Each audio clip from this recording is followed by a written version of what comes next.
Okay, ladies and gentlemen, good morning to everybody. Thank you for being with us today on this discussion on biofuel subsidies. And the question, of course, comes up, why this report and why in Rio+20? I think biofuel have become such an important issue, not only politically, but also if you look at the impact that they have, the amount of business that it is. We're talking about billions of turnover today, but also about billions of subsidies which are going into this business.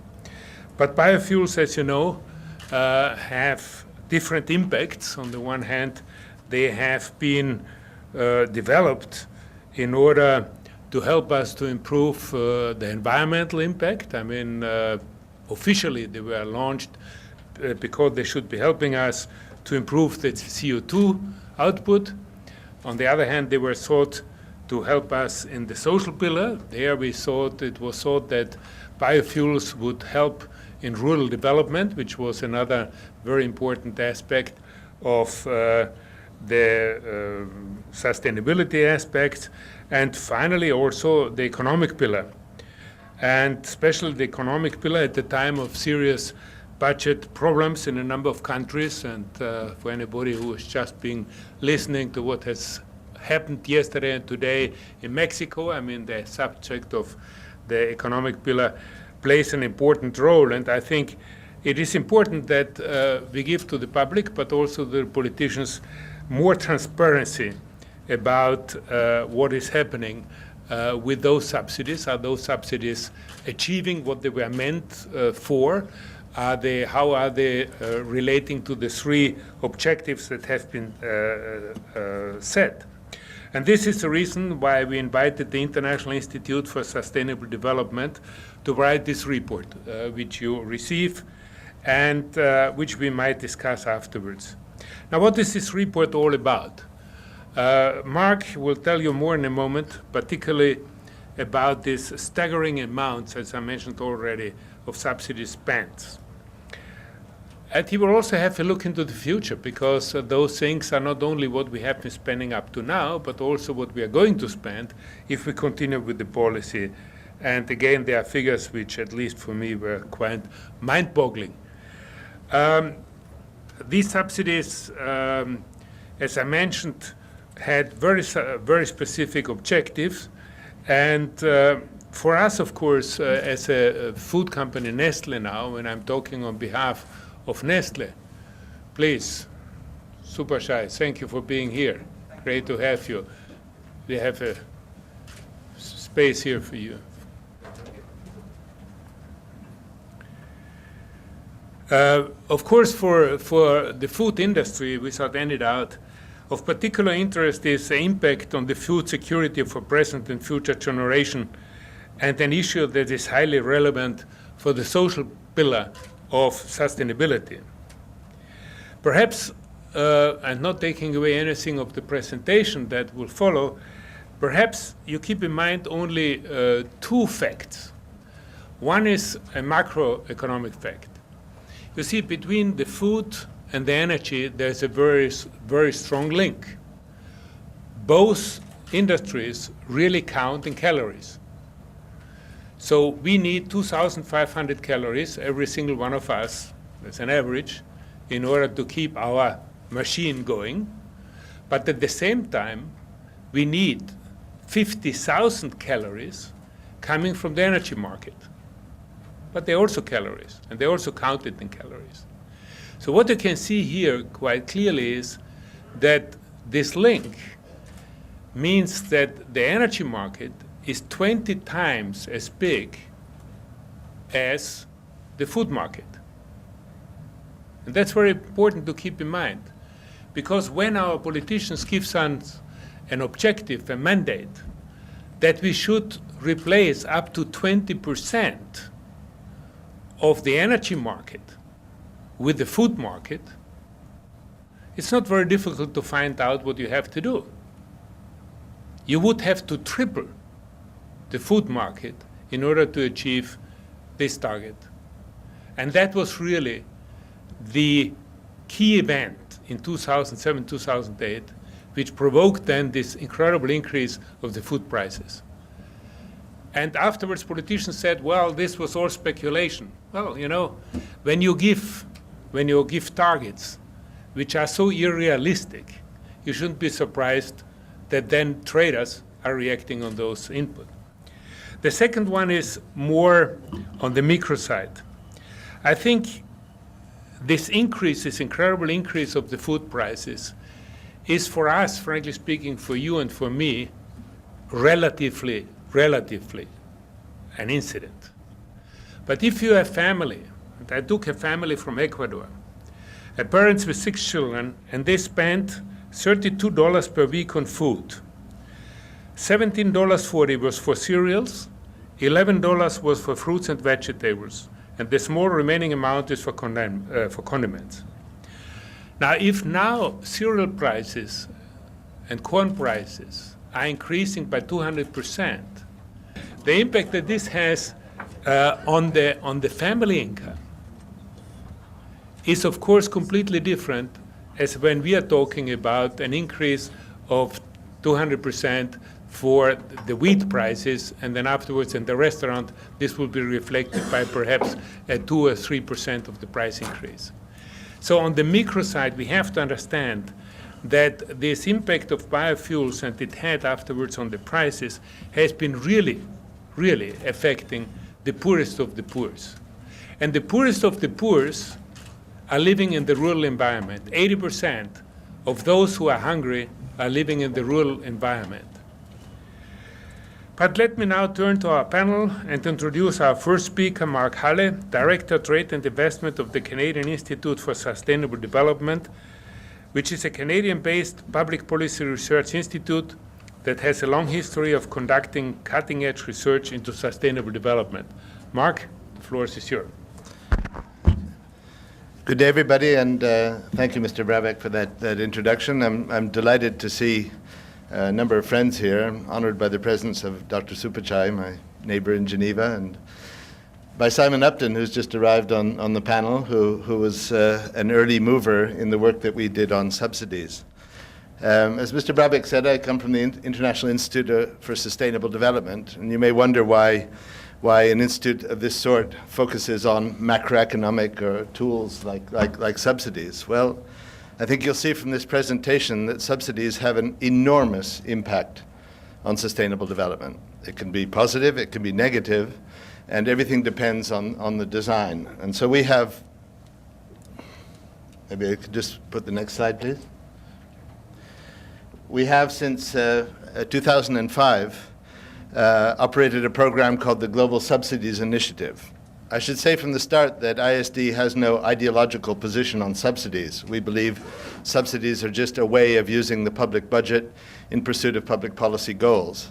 But it is important, because of the size of subsidies, that they be well targeted and that the impacts be positive rather than negative. So what we have done is to take a look at a range of subsidies, including biofuel subsidies, to ensure that we understand the positive and negative impacts that they might have, and how amendments of design, reform of existing subsidy patterns could, in fact, promote rather than undermine sustainable development.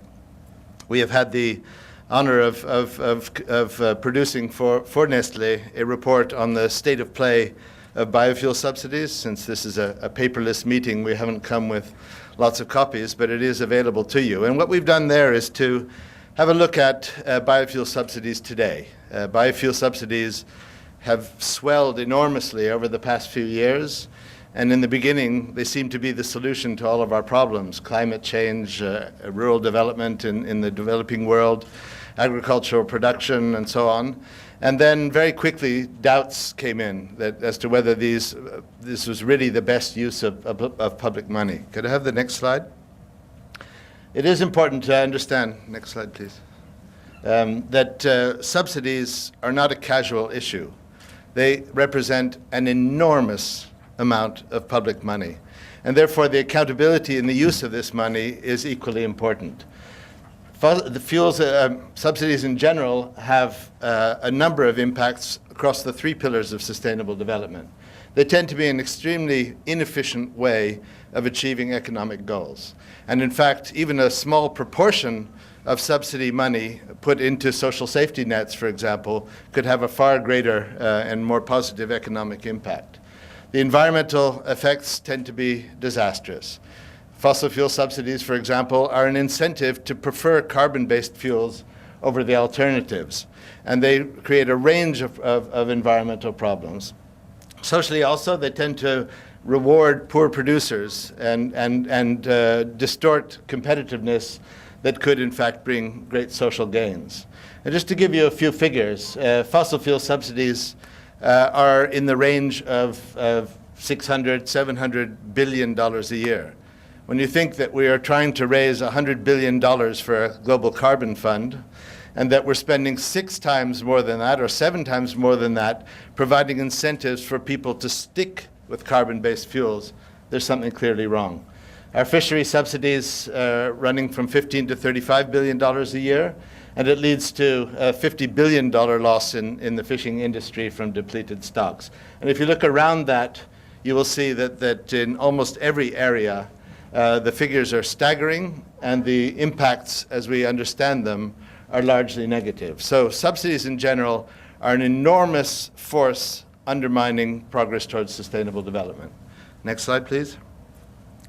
And if you look at biofuels, you saw perhaps from the last slide that biofuels are running at $20 to $22 billion a year, but because of locked-in mandates, because of locked-in legislation, the IEA scenario shows a very great increase in subsidies to biofuels, and a cumulative total under one scenario between 2011 and 2035 of $1.4 trillion. This is an absolutely colossal impact, colossal expenditure.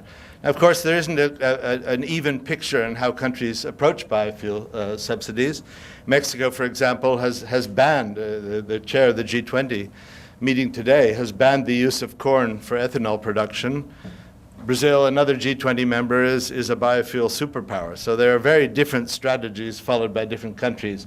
Most of the biofuel subsidies are in the rich world, in Europe and North America, and but it's growing in every part of the world. Next slide, please. Now, of course, when we reveal figures on biofuel subsidies and suggest that they are not in line with public policy objectives, we keep being told, yes, but what you call a subsidy, we don't call a subsidy. And it's important to understand what it is we're talking about when we talk about subsidies. So we have this figure. My colleague who worked on this report is Russian, so she used the imagery of a matryoshka doll.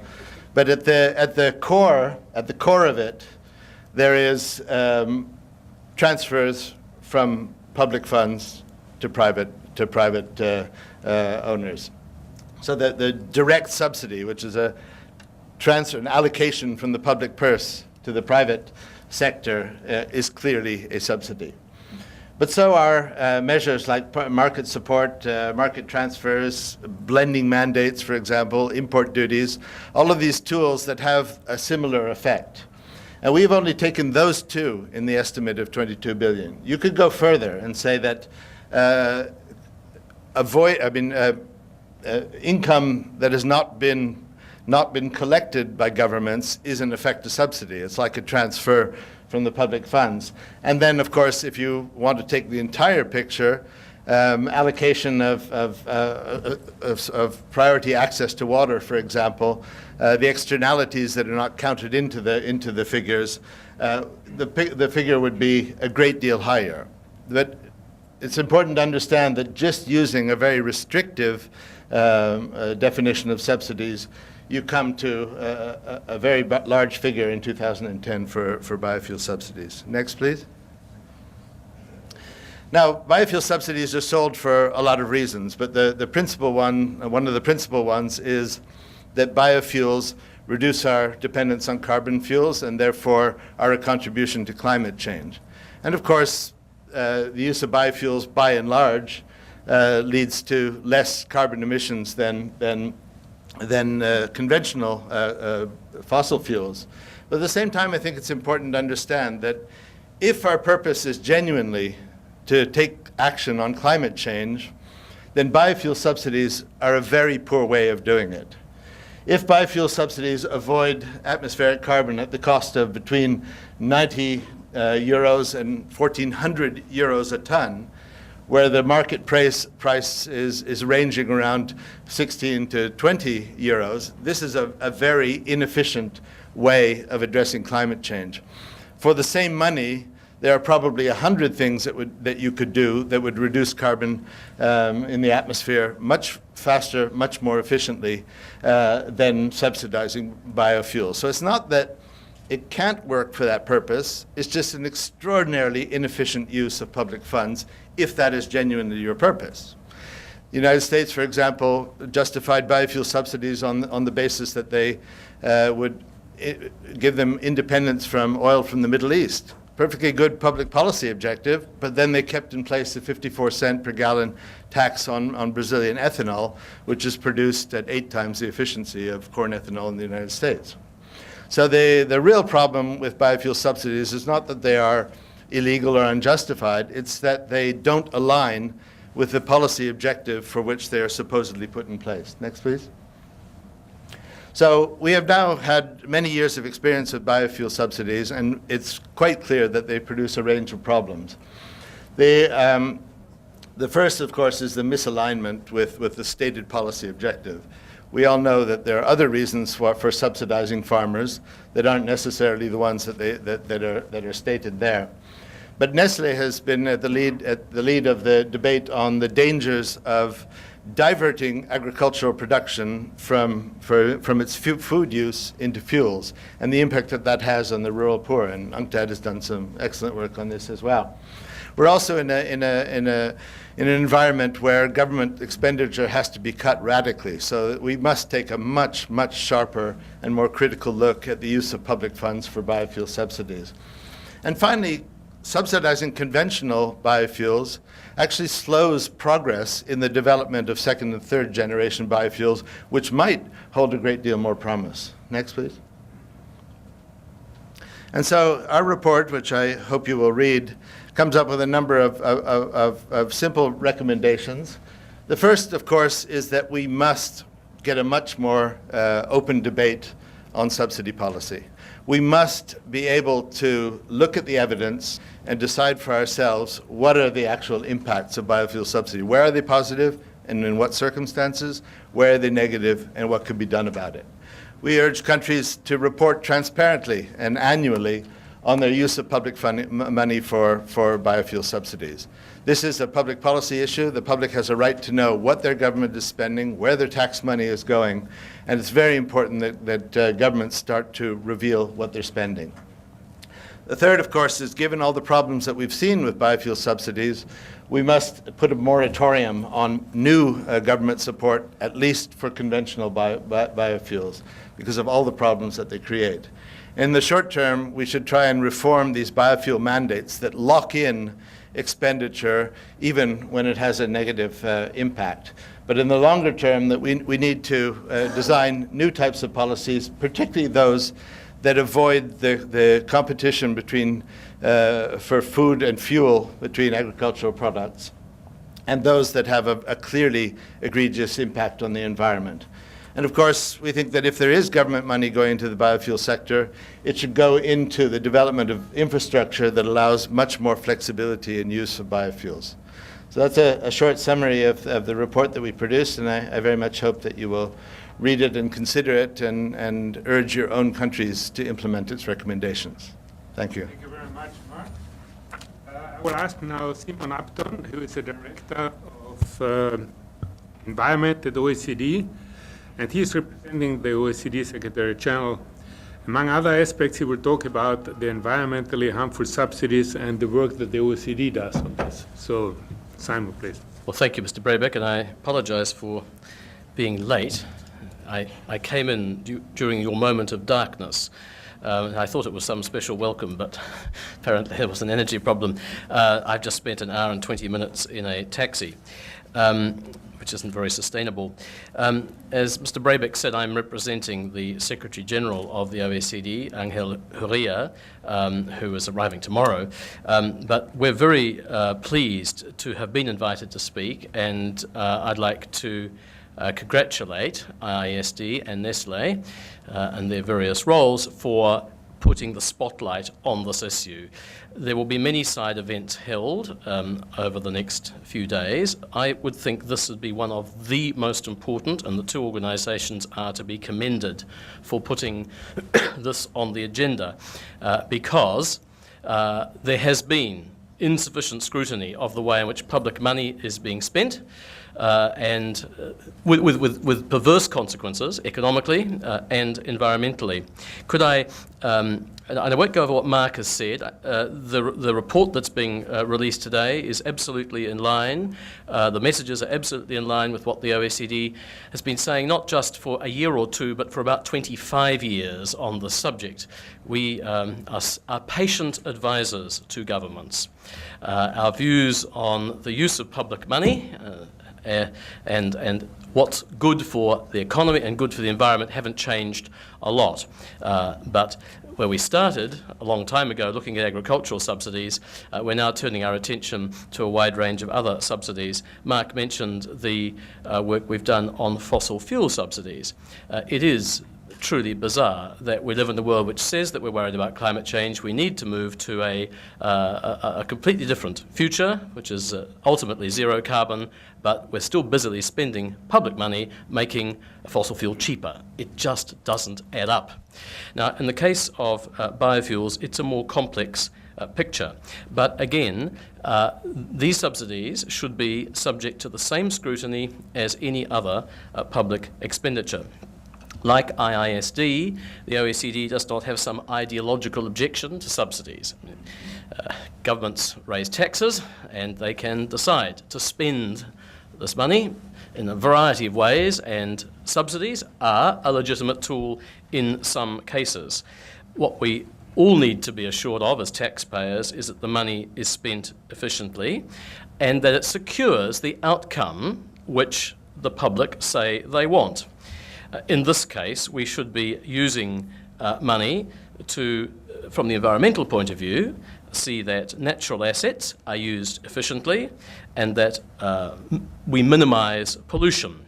And I speak as the Director for the Environment at the OECD, where we've done a major study on what green growth means. We know that every economy, every government wants to grow. We also know that every government says it's concerned about the environment. So how do you bring the policies into alignment?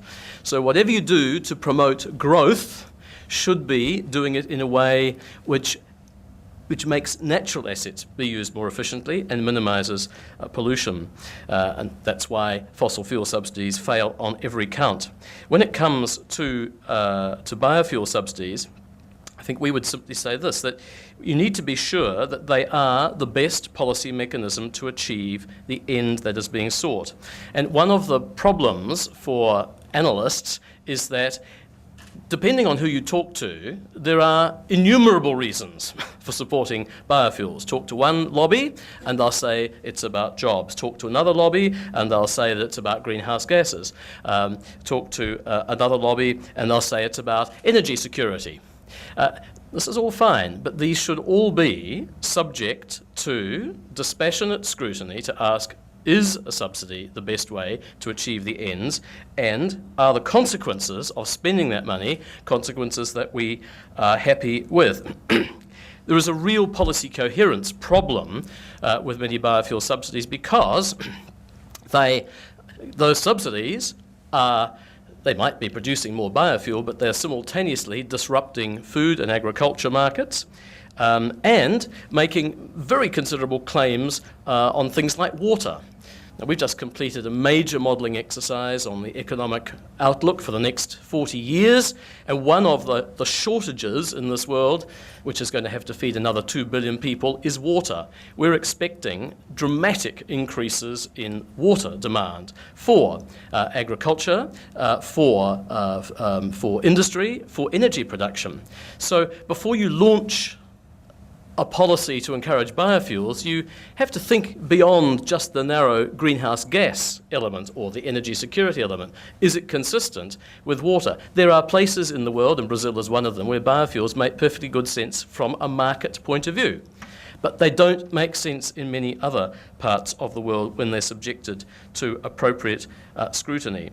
From the environmental point of view, I would just draw attention to the fact that there are unknown but non-trivial consequences for land use change around the world, and that while some countries may feel that they are doing a good thing for the environment by importing biofuel from the other side of the world, they may be actually causing very significant change in land use and the actual destruction of biodiversity as a result of that.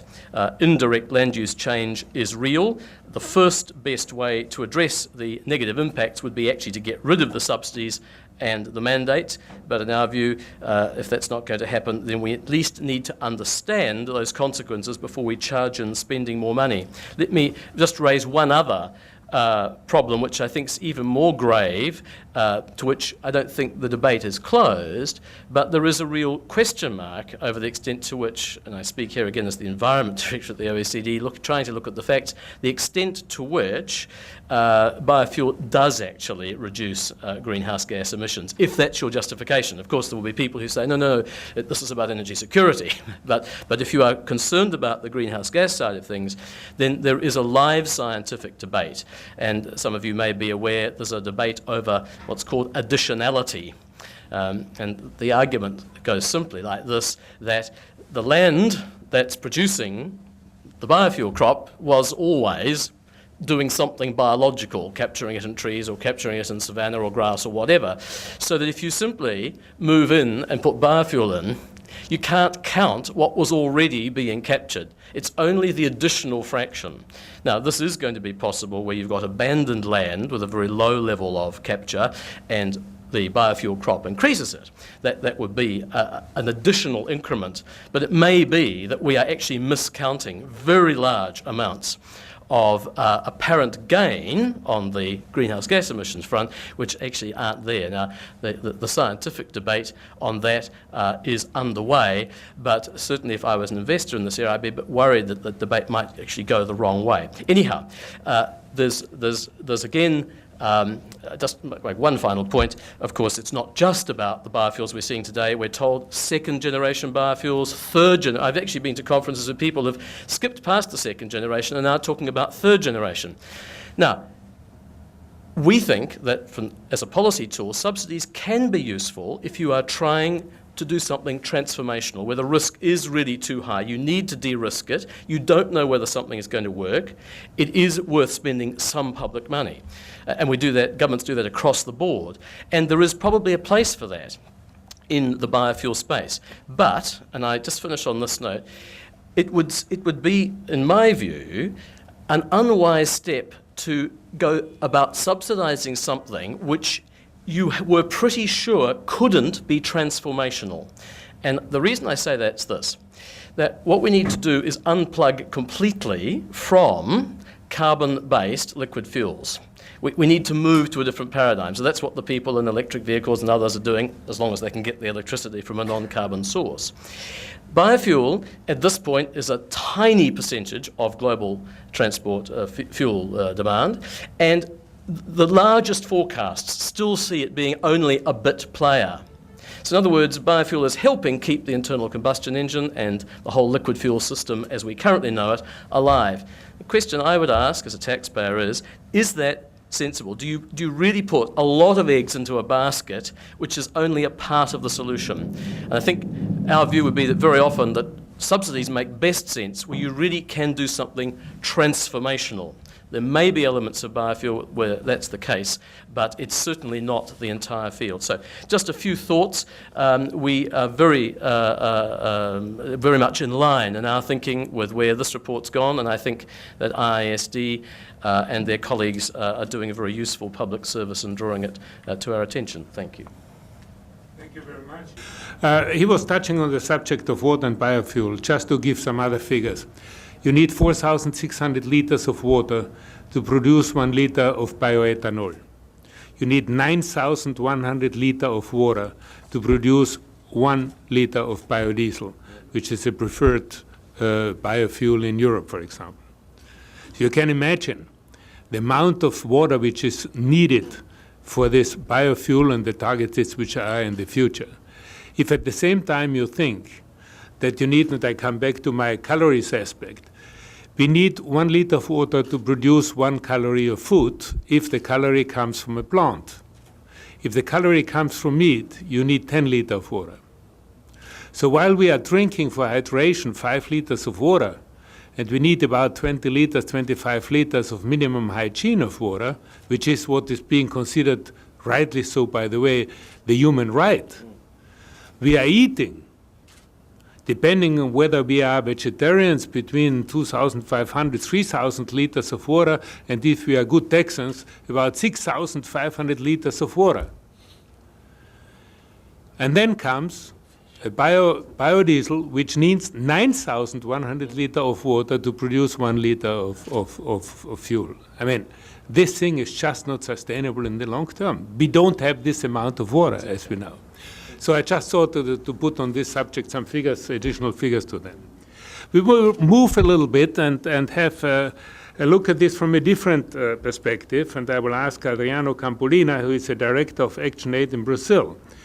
ActionAid is an international NGO which are working with the local partners to fight poverty. They really know, namely, the poverty really on the ground. And the ActionAid's vision is a world without poverty and injustice, in which every person enjoys a right to a life with dignity. So what do biofuel subsidies mean for the life of the people in the favelas and in the poor rural regions? Adriano, please. Thank you very much, Mr. Brabeck. It's a pleasure to be here, and I believe that this sort of engagement between NGOs, multilateral organizations, and companies is an important kind of engagement we have to do more and more in terms of policy making.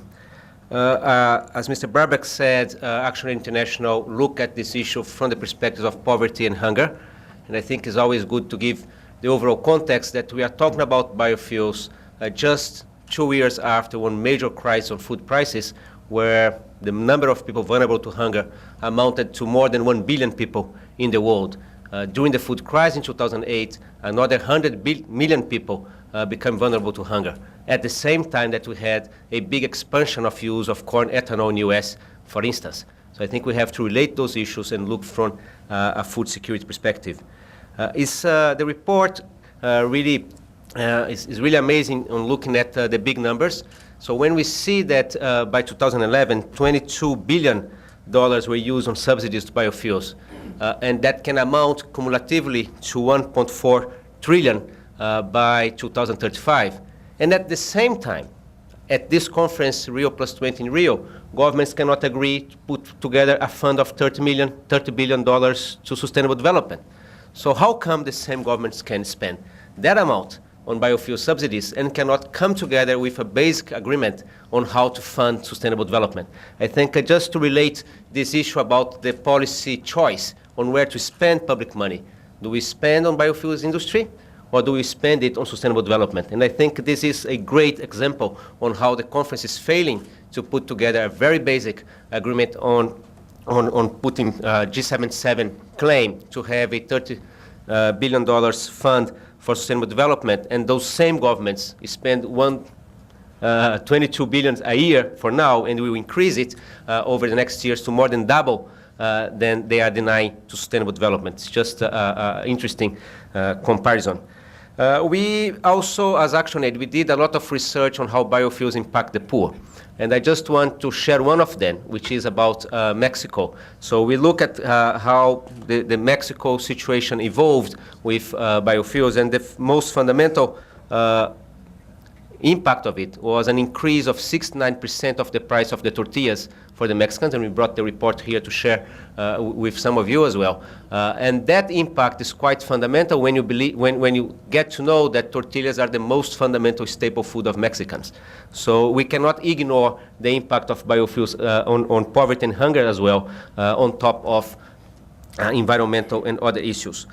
We, as a whole, we do agree pretty much with the recommendations. We think that those use subsidies, the kind of subsidies, again, we don't have an ideological position against subsidies or pro-subsidies. As a Brazilian and working on poverty in Brazil, I have been in many times campaigning for subsidies to smallholder farmers. I think they actually deserve it. It will be good for them. That's sustainable development, that fights poverty. But I'm not pretty much in favor of big subsidies to landlords with 10,000 hectares of sugarcane. Sorry, I think they can get their money somewhere else in the market. But public money for poor farmers, that's what is contributing to fight poverty in Brazil. I can tell you with my heart, quite proud of what we have done, movements in Brazil, that what is fighting poverty in this country is a combination of subsidies, credit, subsidized credit to poor farmers, together with market access mechanisms, and together with cash transfer and the raise of minimum salary. It's not necessarily the growth of sugarcane and ethanol industry. There's a different policy option. So where do you put public money? Do you put on supporting poor farmers? Do you put that in a 10,000 hectares operation of ethanol to export to artificially created market by those subsidies? So I think that's the kind of choices that we are talking about here, and I believe that the report helps us to understand where this money should actually be spent, if not on biofuels. We actually believe that we should look from a long-term perspective. The challenge ahead of us is so big. We are talking about a growing population. We are talking about a shrinking arable land because of climate change. And again, in Brazil, Embrapa produced figures on 1 degree increase, 2 degrees increase, 3 degrees centigrade increase on the average temperature. And you just see some crop area shrinking on tropical areas. So we are talking about less land for agriculture and a much increased demand for fiber, fuel, food, and feed. So how do we tackle that? Do we tackle that by increasing the competition for land for producing oil, or do we tackle that on the other way around? Giving a clear sense that the primacy and the priority for the use of arable land should be to produce food, to ensure food security, and to create a food system that can actually avoid the kind of situation that we faced through the food crisis. So on the food crisis, we had not only ethanol by corn, which was even by IMF recognized as one of the biggest contributors for the food crisis in 2008, but we had also a very difficult food system with a huge concentration of land, with a huge concentration of processing of food, of marketing of food, and transportation of food. And that system failed to great extent to provide food security for all.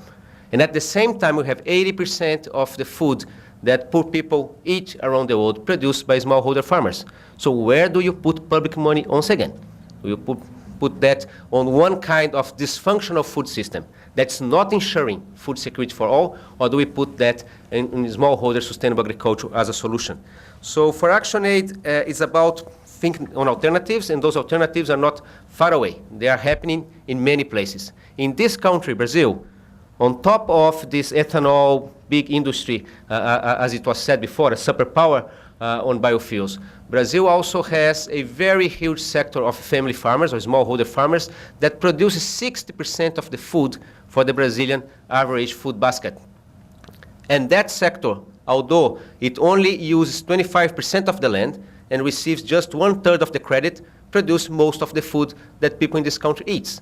So once again, where do you put the money? So our perspective in ActionAid is that we have to strengthen the smallholder and sustainable agriculture, and that's where we should put that kind of money as opposed to creating artificial markets for ethanol.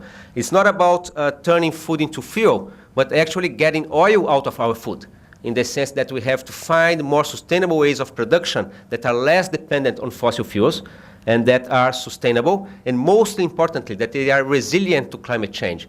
because we are talking about a majority of poor people that are suffering from two big pressures at the same time. Number one, they are facing a strong pressure for land use. So we look at the land grabs, and we also did research on land grabs, and it's clear for us that 66% of land grabs in Africa were propelled by biofuels expansion. So land grabs is a big issue. Poor people are losing control of their land, and at the same time, poor people are the ones that you have to deal with on a day-by-day with climate change. So those people actually need not ethanol expansion, but rather they need a great expansion on the support to smallholder farmers and sustainable agriculture. I just end saying that Brazil has a very peculiar situation. Ethanol has been here for decades, and this is a peculiar market, but should not be used as a model for the rest of the world in itself. There are peculiar reasons here, and there are also problems here. It's not all paradise, and I can talk about that later. I don't want to use this time now. But I just want to say that in this same country, we also have some solutions, sustainable solutions based on smallholder production that's actually feeding, to great extent, this country, and that's where we think that that sort of money should be used to promote. So thank you very much for the opportunity. Thank you very much, Adriano. I think, again, you mentioned 2-3 things which came up the first time here. The demography, which is growing, we have seen the latest estimates now from the UN. We thought we would be leveling off by about 9.5 to 10 billion. The latest is now 11 billion, as most probably with a high of up to 15 billion, which I personally hopefully was not happening, but let's say even 11 billion. From where we are today is already a big, big challenge. But at the same time, we have land which is getting scarcer and scarcer. As a matter of fact, every second we are talking, we have 2 people more to feed, and we have 0.2 hectare of land less available. Now that's another one which is not very good direction. I mean, more people and less land. And urbanization, as we know, plays, of course, a big, big role. Anybody who lives in a city needs 4 times as much resources than somebody who lives in the rural environment. So you can also see here by this urbanization that we are having, not only take the city, the land away on which we can grow our food, but you have 4 times more demand in a big city than you have it when you're living in the city. And the other thing which is sometimes forgotten, especially by politicians, is that water is a fixum. You cannot, with the exception of desalination, and that is a special subject because desalination is, of course, extremely energy intensive. So you come to another challenge out there. But otherwise, you cannot produce more water. The water is fixed, and we have 4,300 cubic kilometers of water, which is sustainable, available for human consumption. We are using already now 4,600. We are overusing it. Where do we get this water? We get this water basically from old water reservoirs, which have been created hundreds of thousands of years before, or we are using it, the water which normally belongs to the environment. And that is the reason why 5 of the biggest rivers are not bringing water anymore to the ocean, or why the Aral Lake is just a small lake and not anymore almost an ocean like it was, or the Lake of Chad with 25,000 square kilometers in 10 years became 2,500 square kilometers. Those are only the signs by overusing the water. So we cannot produce more water. It is not a solution, frankly speaking, even for the Chinese, to think that by creating 3 new rivers, which they are doing just now, in order to divert the water from the south to the north, that this is a solution. That's not a solution, because it doesn't increase more water. So we have to work on the water efficiency usage. And again, we don't need, after the food and the fiber and the feed, which we need, I don't think we can afford to have a fuel in this area as an additional thing. So thank you very much. I thought those things came out very, very clearly. I would propose that if you have any questions to the panels before I close, we have some minutes. Any one of us more than happy to answer, please. My name is Doa Abdelmotal. I'm from the World Trade Organization, and my question is to you, Mr. Brabeck, on the water footprint of energy. Now, it's clear, of course, that biofuels have a high water footprint, but it's also clear that what is really a big part of the background landscape to Rio+20 is the new era of shale gas, which is also extremely water intensive. So what are your views on shale gas, which may make the water footprint of biofuels pale in comparison? Well, as a matter of fact, you're absolutely right that there comes a new demand on water, very big one from the energy sector. While in the past, the old production of oil demanded about a tenth of the amount produced in water. So if you had 1 barrel of water, you needed a tenth of a barrel of oil, you needed a tenth of a barrel of water to produce this barrel of oil. The new technologies demand 4 times as much to 6 times as much. So that means that 1 liter of oil, you will need 4 liters of water if you're talking about the fracking, and you need about 6 liters of water when you're talking about the oil sands, okay, which is the most intensive one. But you see, I mean, this is going to come on top of all the amount of water we have. There's no doubt about it. This is going to make the things much more complicated. But even the 4 liters of water per liter of oil is not 9,100 liters of water for 1 liter of oil. I mean, it shows you just once more how incredible water intensive is biofuel. 9,100 liters of water. If the water would have a little value, I mean any value, we wouldn't be doing this thing. Yeah. So you're absolutely right. It will aggravate the situation, but it just shows you that even so, biofuel is the worst by far.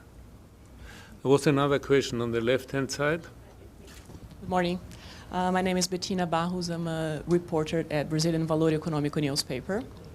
I have 3 questions for you, gentlemen. The first one is for Mr. Brabeck. I would like to know how much corn Nestlé needs annually to produce its products, and what has been the economic impact of the higher corn costs for the company so far. And for Mr. Halle and Upton, ethanol from sugarcane made in Brazil consumes a lot of water as well, and some critics say it encourages deforestation. At the same time, it is a very efficient biofuel. What I would like to know is if you do think it should be promoted to an international commodity, or should it be scrapped as well, and the government should look directly to the next generation of biofuels? Thank you. Well, from our side, we use more or less 2 million tons of corn. Most of it goes into our pet care business and the animal business, most of it. So that's about the size that we're using. It's relatively small compared to the other raw materials that we're using in value. If you think value, I mean coffee, for example, or cocoa and things like this. The value is higher. Tonnage is, of course, high with 2 million. Hello? Yeah, the second question I think was for us? Yeah. No, the economic impact for this place. Oh, sorry. Well, the economic impact is you can just calculate it. I mean, we have, in general, the increase of the raw material prices in 2010 had an impact of about 4 billion, 3.5 billion, I think was the official figure, 3.5 to 4 billion of Swiss francs at Nestlé. That was the increase of all agricultural raw material price increases. Well, your question about sugarcane ethanol largely concerns Brazil, and I think perhaps Adriano is best placed to comment on the impacts of that production in Brazil and the impact on deforestation and land use. But I would just say that to the extent that we have a range of fuels accessible to us, clearly we should be looking for the most efficient ones. In other words, where a unit of production yields the highest possible unit of energy in a net form. So that if you compare, as I did in my presentation, sugar ethanol from Brazil, it's produced at 8 times the efficiency of US corn ethanol and 16 times the efficiency of Canadian wheat ethanol. So that if we are going to use ethanol, we should look for the most efficient producers and those forms of production that have the least conflict with other potential uses. But perhaps Simon, you'd like to... That's very much the approach that we would take. I mean, Mr. Brabeck said, you know, if water just had a little bit of value, things would be different. I mean, that would really be our principle. Brazil has some natural characteristics and advantages which mean it can produce ethanol much more efficiently, and it is much more a part of the market here than it is anywhere else. And you say, would we advise to get out of it? When the OECD doesn't advise countries to get out of anything. They will use their resources as they see fit. But we would say that to the extent that you are facing resource scarcity, and we all do, whether it's water, whether it's biodiversity, whether it's soil, whether it's clean air, then if you want to maintain the health of the resource, you should value the resource. You should put a price on it. And around the world, with few exceptions, water is regarded as just a free good which you plunder. If Brazil can produce ethanol efficiently and maintain good water quality, then it will make sense for Brazil to do that. And can I say, look, there are all sorts of, it seems to me, niche possibilities around the world for biofuels of various types. I mean, you've got waste from all sorts of biological industries, and it may make sense to capture the energy that's there. And so when you talk of second generation, this is where a lot of it's focused, is on the byproducts, cellulose-based material, which is not good for consumption, but is good for, if we can get the technology right. There are all sorts of niche possibilities, but our advice would be, don't go and distort the whole market with a whole lot of public money, so we never know whether it really can stand on its own 2 feet, and we never really can know what sort of pressure that's being placed on the environment. So you certainly advocating it, you said, as an international commodity. No, we wouldn't advocate that at all. The market will sort out what commodities the world demands. What we would also say is, if you don't want a planet which is heating to 3 to 6 degrees, which is the track we are currently on, we're looking on our modelling at 700 parts per million by the middle of the century. This is way off course. Then one of the things you don't do is make access to the atmosphere for fossil pollution free. You need to price carbon. So the problem, and biofuel is one subset of a much, much bigger issue, and that is that a large number of natural resources which we rely on to feed ourselves and to energise ourselves, a large number of resources are not priced, and so we are basically destroying our inherited balance sheet because of that. Just on the Brazilian ethanol. I think it always depends on what you compare with. So if you compare corn ethanol with sugarcane ethanol, you might find some efficiencies. But if you compare ethanol production with food production for our feeding our people, that's also another sort of comparison. What we have find on field studies is that a unregulated, huge scale-up of sugarcane in Brazil will also have a quite strong social, economic, environmental impact. We know what happens in terms of, sugarcane production also have its environmental impacts, soil erosion, water contamination. We also have issues about rural communities and traditional communities losing their land. We have a recent case of a multinational operation on ethanol that was actually exploring land that was indigenous land. So we have farming communities, small-scale farmer communities, that they actually cannot afford not to rent the land to the companies, because if they resist, just one will be one person, it will be an island on a sea of sugarcane being sprayed with airplanes. And we documented this case of one small-scale farmer that tried to resist into that. So the expansion, if it's a totally uncontrolled big leap of expansion, we find it very problematic. And that's what we are at risk at with those kind of targets, because the targets can lead to uncontrolled expansion. But let me just draw your attention to one new fact on this whole conversation. President Lula used to say that ethanol is like the cholesterol. So you have the good cholesterol and the bad cholesterol, the good ethanol and the bad ethanol. The problem is that they are coming together to the same heart attack at the moment. In Mato Grosso, just recently, one of the sugarcane ethanol companies started to adapt the plant to also produce corn ethanol in Mato Grosso. It was launched a couple of months ago, so they have done all the adaptation in the plant. So as ethanol and corn in Brazil, they have different harvesting times.